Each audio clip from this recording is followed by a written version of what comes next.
Shalom teman-teman. Shalom. Selamat pagi. Selamat pagi. Apa kabar kalian pada pagi hari ini? Luar biasa.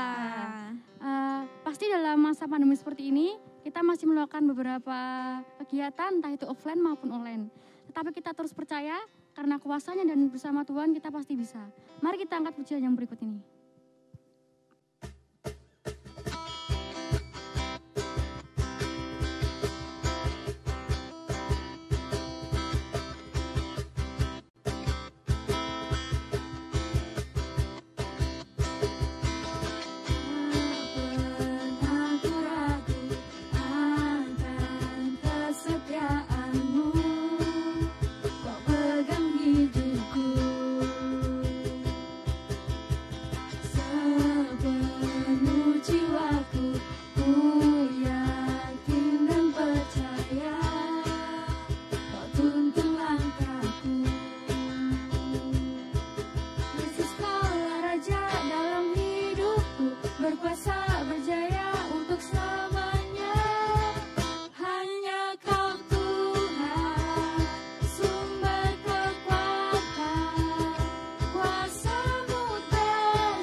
Puji Tuhan, kita bersyukur karena semua yang baik di dalam kehidupan kita itu adalah karyanya.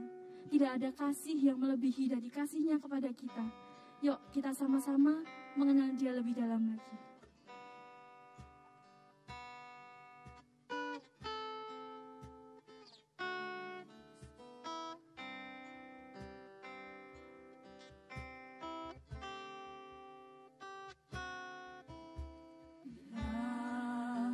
Ku buka mataku dan lihat wajahmu,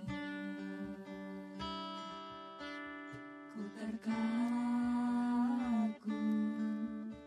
bila ku lihat hidupku dan karya tanganmu, ku tersanjung karena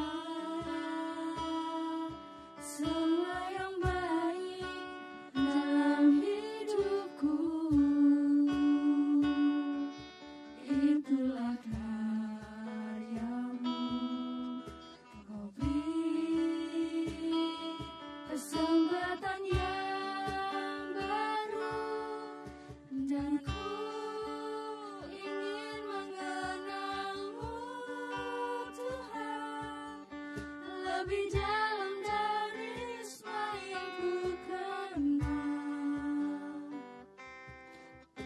Tiada kasih yang melebihimu. Ku ada untuk menjadi penyembahmu.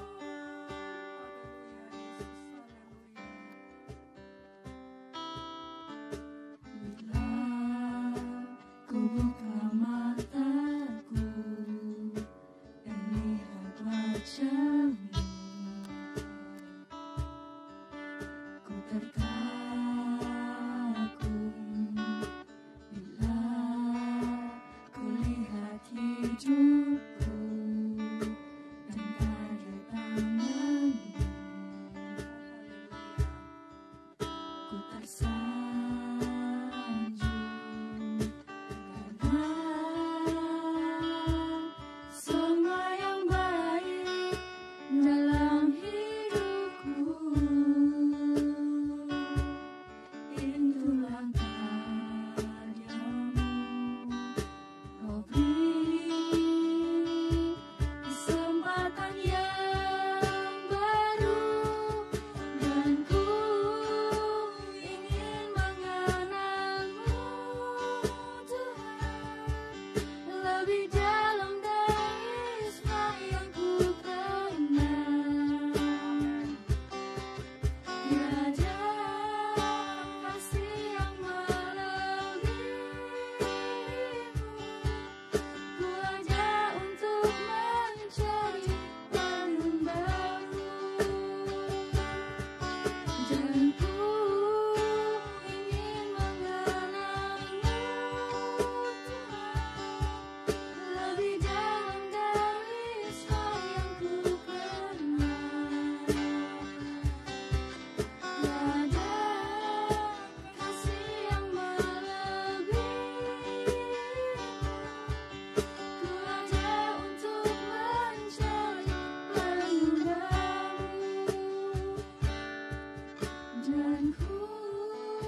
ingin mengenalmu, Tuhan, lebih dalam dari semua yang ku kenal. Tiada kasih yang melebihimu. Ku ada untuk menjadi penyembahmu, dan ku ingin mengenalmu, Tuhan, lebih dalam dari semua yang ku kenal. Tiada kasih yang melebihimu. Ku ada untuk menjadi penyembahmu, ku ada untuk menjadi penyembahmu, ku ada untuk menjadi penyembahmu. Mari teman-teman kita bersatu di dalam doa. Terima kasih Tuhan Yesus, Engkau telah memberkati pujian-pujian pada pagi hari ini dari awal hingga akhir. Sebentar Tuhan, kami akan mendengarkan sebagian dari firman-Mu yang akan disampaikan oleh Tante Lucy Tuhan. Kiranya firman yang disampaikan Tante Lucy dapat menjadi rema dalam kehidupan kami. Hanya di nama Tuhan Yesus, haleluya, amin. Amin. Selamat pagi teman-teman. Pagi. Selamat berjumpa kembali ya. Walaupun ada yang offline, juga ada yang online. Nah teman-teman, bulan ini kita belajar tentang perumpamaan Tuhan Yesus. Minggu yang lalu kita sudah mendengar firman Tuhan mengenai perumpamaan seorang penabur. Nah, minggu ini kita belajar perumpamaan Tuhan Yesus tentang perjamuan kawin. Bahannya diambil dari Matius pasal 22 ayat 1 sampai 14. Nanti teman-teman boleh baca di rumah. Ayat mas kita hari ini adalah diambil dari Matius 22 ayat 14. Sebab banyak yang dipanggil, tetapi sedikit yang dipilih. Nah, teman-teman, perumpamaan ini adalah perumpamaan Tuhan Yesus tentang perjamuan kawin, atau tentang Tuhan Yesus berkata di awal bahwa kerajaan surga itu diumpamakan tentang seorang raja yang mengadakan perjamuan kawin buat anaknya. Karena raja ini mau mengadakan pesta, dia menyuruh hamba-hambanya untuk mendatangi orang-orang yang dipilih secara khusus untuk hadir di dalam pesta raja tersebut. Dia menyuruh hamba-hambanya untuk datang. Orang-orang ini sudah dikasih tahu bahwa raja akan mengadakan pesta. Setelah harinya siap, raja ini mempersiapkan hidangan yang sangat banyak. Dia memotong ternaknya, menyiapkan pesta yang meriah.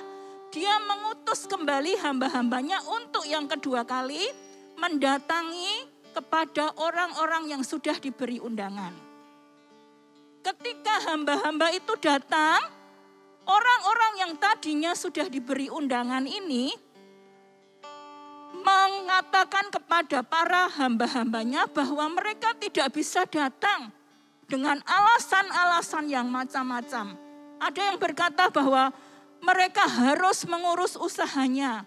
Mereka baru saja membeli ladang. Mereka sibuk. Bahkan ada orang yang menganiaya bahkan membunuh hamba-hamba raja ini. Nah, ketika orang-orang itu tidak mau datang, raja ini sangat marah. Teman-teman, ketika seorang raja mengadakan pesta dan mengundang orang-orang untuk datang, tetapi tidak ada yang mau datang, raja ini sangat marah. Di dalam firman Tuhan dikatakan dia menghancurkan kota itu, dia memusnahkan kota itu. Lalu raja ini berkata, tapi pestanya sudah siap, makanannya sudah tersedia, tempatnya sudah diatur dengan baik. Dia berkata kepada hamba-hambanya, sekarang kamu pergi ke persimpangan-persimpangan jalan. Carilah, undanglah orang-orang, entah itu orang-orang baik, entah itu orang-orang jahat, siapapun undang. Dan mereka boleh hadir kepada pesta raja. Nah, orang-orang ini datang. Tetapi ada dua macam orang yang datang ke pesta raja. Yang pertama adalah orang-orang yang datang dengan mengenakan pakaian pesta. Dan yang kedua adalah orang yang tidak mengenakan pakaian pesta. Ketika raja ini masuk ke dalam perjamuan kawin ini dan dia lihat tamu-tamunya, dia bertemu dengan seorang yang tidak mengenakan pakaian pesta. Lalu raja bertanya, kenapa kamu tidak pakai pakaian pesta? Ketika raja menegur orang tersebut, dikatakan di dalam firman Tuhan, orang tersebut diam saja. Karena orang tersebut diam saja, raja menyuruh kepada hamba-hambanya untuk menangkap orang tersebut dan keluar dari pesta tersebut, bahkan orang tersebut dimasukkan ke dalam tempat berapi. Nah, teman-teman, perumpamaan Tuhan Yesus ini menggambarkan banyak hal yang terjadi dalam hidup kita. Yang pertama yang bisa kita pelajari adalah respon hati kita ketika Tuhan memanggil kita. Raja ini adalah gambaran dari Allah, Tuhan, yang akan memanggil setiap orang-orang yang percaya kepadanya. Pertama memang Tuhan memberikan undangan khusus kepada bangsa Israel untuk datang kepada Tuhan sebagai anak-anaknya. Tetapi apa? Bangsa Israel menolak. Oleh sebab itu Tuhan berkata, sekarang keselamatan terbuka bagi semua orang. Siapapun orang itu, orang baik, orang jahat, siapapun itu Tuhan menawarkan undangan. Bahkan kepada kita saat ini Tuhan menawarkan undangan untuk datang ke pesta perkawinan anak domba. Nah, respon hati kita seperti apa ketika Tuhan memanggil kita? Ketika Tuhan mengundang kita, apa respon hati kita? Apakah kita akan menjadi orang-orang yang berkata, Tuhan saya sibuk. Tuhan pekerjaan saya itu banyak. Yang harus saya kerjakan itu juga banyak. Saya tidak ada waktu untuk datang ke perjamuan kawin. Apakah kita memiliki respon hati yang benar ketika Tuhan memanggil kita? Firman Tuhan berkata banyak loh yang dipanggil, sedikit yang dipilih. Respon hati inilah yang menentukan panggilan Tuhan dalam hidup kita. Nah, ketika Tuhan ini memanggil kita dan kita siap untuk masuk ke dalam perjamuan kawin, ada hal-hal yang harus dikerjakan. Nah, yang dikerjakan apa? Kita harus mempersiapkan pakaian pesta. Lita, pernah salah kostum enggak? Pernah. Gimana rasanya, Lit? Malu. Malu. Kamu ya pernah, Nadia? Pernah. Bayangkan seandainya kita diundang ulang tahun teman. Kita enggak lihat dress code putih. Lalu kita datang pakai baju merah. Pada waktu kita mau masuk, loh semuanya putih. Aku merah sendiri. Padahal sebetulnya yang ulang tahun itu pakai merah. Karena dia mau beda sendiri sama yang diundang. Nah, kita mau masuk aja malu. Mau masuk aja kita takut. Saltum, kita salah kostum. Nah, demikian juga dengan perjamuan kawin ini. Apa sih perjamuan kawin ini? Kita harus mempersiapkan pakaian pesta yang sesuai. Apa itu pakaian pesta? Di dalam firman Tuhan dikatakan pakaian pesta ini adalah wedding garment. Wedding garment artinya apa? Pakaian pengantin. Ternyata ketika Tuhan mengundang kita masuk di dalam perjamuan kawin, ternyata yang menjadi pengantin Tuhan adalah kita. Kita harus memakai yang namanya wedding garment atau pakaian pengantin. Apa sih pakaian pengantin itu? Mari kita mau membacanya di dalam Wahyu. Wahyu pasal 19 ayat 6 sampai 8. Wahyu 19 ayat 6 sampai 8. Perikopnya berjudul Perjamuan Kawin Anak Domba. Lalu aku mendengar seperti suara himpunan besar orang banyak, seperti desau air bah dan seperti deru guruh yang hebat. Katanya, haleluya karena Tuhan Allah kita yang maha kuasa telah menjadi Raja. Marilah kita bersukacita dan bersorak-sorai dan memuliakan Dia, karena hari perkawinan anak domba telah tiba dan pengantinnya telah siap sedia. Dan kepadanya dikaruniakan supaya memakai kain lenan halus yang berkilau-kilauan dan yang juga putih bersih. Lenan halus itu adalah perbuatan-perbuatan yang benar dari orang-orang kudus. Ternyata ketika Tuhan mengundang kita untuk datang kepada perjamuan kawin anak domba, Tuhan menginginkan kita mempersiapkan diri kita supaya hidup kita itu menjadi hidup yang kudus. Dikatakan kita memakai pakaian lenan halus yang berkilau-kilauan. Pakaian yang putih bersih. Apa itu? Perbuatan-perbuatan benar dari orang-orang kudus. Jadi sementara kita menantikan kedatangan Tuhan, sementara kita menantikan perjumpaan kembali dengan Tuhan, Tuhan ingin kita mengisi hidup kita dengan perbuatan-perbuatan benar yang sesuai dengan firman Tuhan. Tuhan ingin supaya hidup kita itu menjadi hidup yang kudus, bukan hidup yang tidak kudus. Nah, mengapa? Supaya kita seperti tadi kata Lita, supaya kita itu tidak menjadi malu. Karena ketika orang datang tidak memakai pakaian pesta, maka ada hukumannya. Dan orang itu menjadi malu. Mari kita mau membaca di dalam Wahyu 16 ayat 15. Wahyu 16 ayat 15 berkata demikian. Lihatlah, aku datang seperti pencuri. Berbahagialah dia yang berjaga-jaga dan yang memperhatikan pakaiannya, supaya ia jangan berjalan dengan telanjang dan jangan kelihatan kemaluannya. Tuhan sudah memberikan nasihat Tuhan itu akan datang seperti pencuri. Kita tidak tahu kapan dia datang. Tetapi Tuhan berkata, bahagialah orang yang menjaga pakaiannya, memperhatikan pakaiannya. Supaya apa? Jangan berjalan dengan telanjang. Jangan kelihatan kemaluannya. Jangan pakaiannya itu menjadi kotor, terkena noda. Sehingga menjadi malu. Bahkan apa? Dikeluarkan dari pesta tersebut. Tante Lucy ingat beberapa tahun yang lalu, ketika Pak Jokowi mantu, ada guru sekolah minggu di tempat ini yang diundang ke pestanya Pak Jokowi, karena suaminya teman sekolahnya. Waktu Tante Lucy lihat fotonya, dia dandan secantik mungkin, mengenakan kebaya, jarian, rambutnya dikonde, naik sepeda motor dari Jogja ke Solo. Karena apa? Karena ketika dia mau datang ke tempatnya Pak Jokowi, undangannya ini, wah, dia harus, supaya tidak malu, dia harus berdandan yang bagus, supaya ketika menjadi tamu undangan tidak memalukan dirinya sendiri. Nah, demikian juga dengan kita.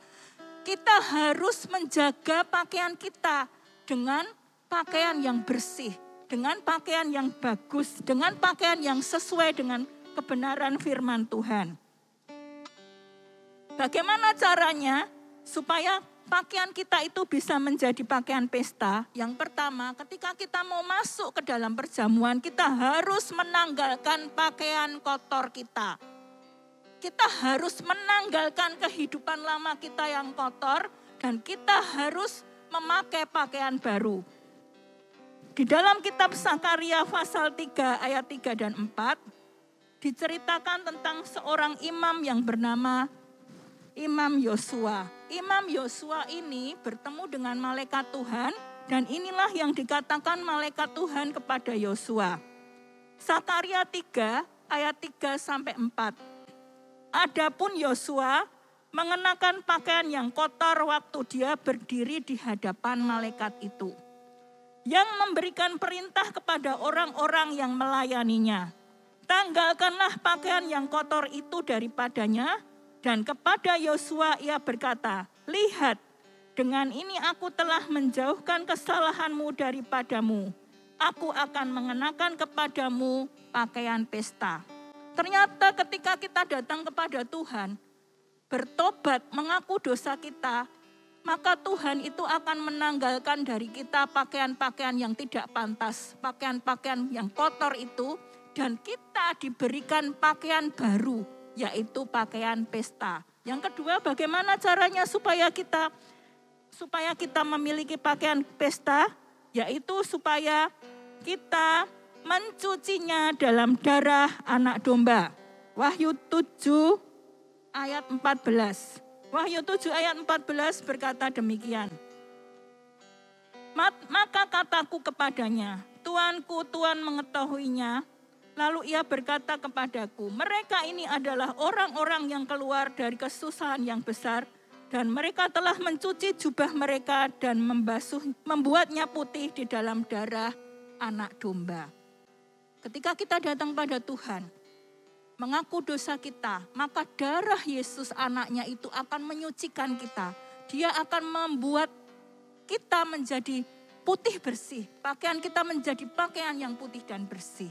Nah teman-teman, inti dari firman Tuhan pagi hari ini apa?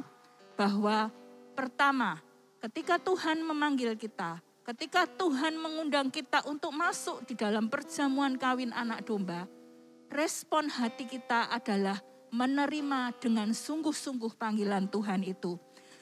Lakukanlah perbuatan-perbuatan benar. Lakukanlah perbuatan-perbuatan kudus sesuai dengan firman Tuhan. Kita datang pada Tuhan mengaku dosa kita, Tuhan menyucikan kita. Kita menanggalkan semua perbuatan-perbuatan kita yang sudah lalu dan kita memilih untuk hidup kudus di hadapan Tuhan. Maka ketika saatnya tiba, Yesus datang kembali kedua kali, maka kita akan masuk ke dalam sebuah upacara perkawinan anak domba. Dan siapa yang menjadi pengantinnya? Kita. Karena kita diberikan yang namanya wedding garment atau pakaian pesta. Amin. Mari kita mau sama-sama mengangkat satu pujian yang tadi kita nyanyikan. Tuhan Engkau baik, jadikan aku penyembah-Mu, jadikan aku pengantin-Mu, dan biarlah kami semuanya boleh menjadi anak-anak-Mu. Haleluya.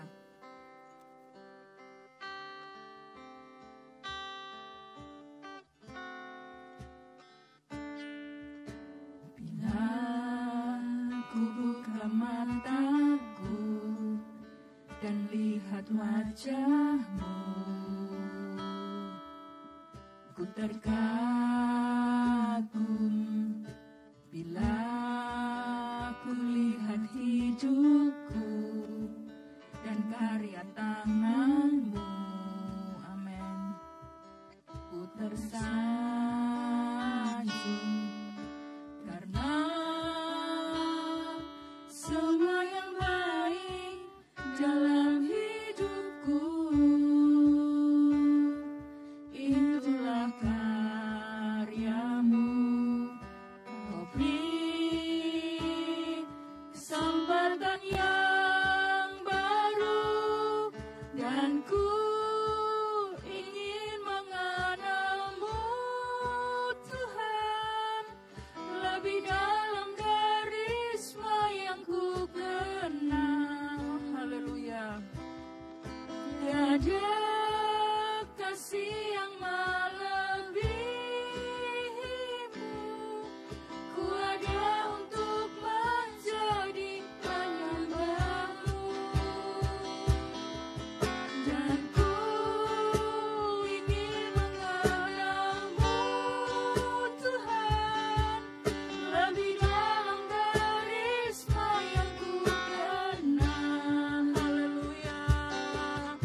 Tiada kasih yang melebihi-Mu. Ku ada untuk menjadi penyembah-Mu, Ada untuk menjadi pengantin-Mu. ku ada untuk menjadi pengantin-Mu. Haleluya. Ku ada untuk menjadi pengantin-Mu. Haleluya. Inilah yang menjadi kerinduan hati kami, Tuhan. Kami rindu untuk menjadi pengantin Kristus, Tuhan. Kami rindu supaya kami boleh masuk di dalam perjamuan kawin anak domba, Tuhan. Supaya Tuhan kami boleh bersama-sama dengan Engkau di dalam kerajaan surga. Supaya hidup kami boleh bersama-sama dengan Engkau selama-lamanya, Tuhan. Memerintah bersama-sama dengan Engkau, Tuhan. Oleh sebab itu, biarlah saat-saat ini boleh kami pakai untuk menguduskan hidup kami. Mungkin hidup kami kotor, mungkin kami banyak melakukan dosa, mungkin kami tidak berkenan di hadapan Engkau saat ini. Tapi kami mau, Tuhan, biarlah pagi hari ini Engkau menguduskan kami mencuci hidup kami dalam darah anak domba, dan kami percaya Engkau menjadikan kami bersih. Kami percaya juga Engkau memberikan kepada kami, Tuhan, menanggalkan pakaian kotor kami dan menggantikannya dengan jubah pesta. Jubah anak domba itu, Tuhan. Wedding garment itu, Tuhan.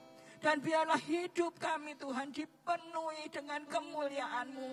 Hidup kami dipakai, Tuhan, untuk melakukan hal-hal yang baik, perbuatan-perbuatan benar, hidup kudus di dalam Engkau. Terima kasih, Tuhan. Terima kasih, biar firman-Mu ini, Tuhan, menguatkan kami dan membuat kami tetap berharap untuk senantiasa setia dan percaya kepada Tuhan. Terima kasih, Tuhan Yesus. Hanya di dalam nama Yesus kami berdoa dan mengucap syukur. Haleluya. Amin.